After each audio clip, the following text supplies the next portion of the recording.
अस्सलाम वालेकुम guys, welcome to my YouTube channel Mrs Hamdani. जैसा कि आपको पता है सर्दियाँ आ रही है और मछली का इस्तेमाल बहुत ज़्यादा हो रहा है और तकरीबन हर घर में होता है सर्दियों में। आज मैं अपनी जो फर्स्ट रेसिपी है वो मछली से स्टार्ट करने वाली हूँ। सबसे पहले हम आज आपको मछली धोने का तरीका बताएंगे, इसकी जो स्मेल है उसको कैसे ख़त्म किया जा सकता है। हम सबसे पहले आपको मछली धोने का तरीका सिखाएंगे, उसके बाद हम इसको बनाने का तरीका सिखाएंगे। इससे पहले मेरी आपसे एक रिक्वेस्ट है कि आप मेरे चैनल को लाइक और सब्सक्राइब करें और मुझे जो है ना कमेंट्स में बताना है कि आपको मेरी रेसिपी कैसी लगी। तो चलिए हम अभी स्टार्ट करते हैं। बिस्मिल्लाहिर्रहमानिर्रहीम। ये मैंने लिया है लहसुन बगैर छिलके के साथ, ये मैंने लहसुन लिया और इसको मैंने कूट लिया है। और ये मैंने लिया है 1 टेबल स्पून नमक का और ये लिया है मैंने 1/2 टेबल स्पून अजवाइन का। ये मैं इसके ऊपर सारी चीज़ों को ऐड कर दूंगी और साथ में हम इसमें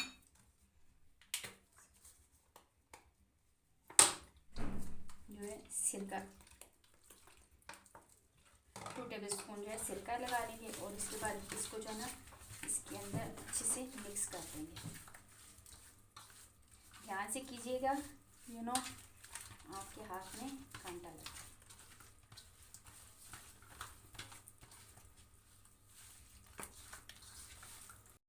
आपने इसको अच्छी तरह इसको मसाला लगा के 10 मिनट के लिए छोड़ देना। उसके बाद इसको अच्छे तरीके से धो लेना है।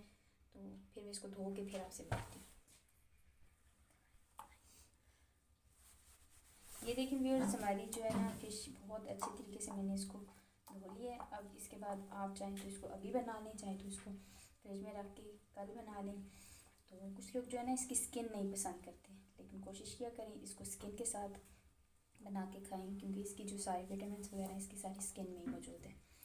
तो अब ये देखिए मेरी फिश बिल्कुल अच्छे तरीके से धुल गई है, अब धुल चुकी है। अब जो अगर आपको मेरी ये रेसिपी अच्छी लगी है तो प्लीज़ मेरे चैनल को सब्सक्राइब कीजिएगा और वीडियो को लाइक कीजिएगा। तो इंशाल्लाह फिर नेक्स्ट में आपको फ़िश की बनाने की रेसिपी भी वीडियो जो है ना शेयर आपसे करूँगी। ओके, अपना बहुत ज़्यादा ख्याल रखिएगा। अल्लाह हाफिज़।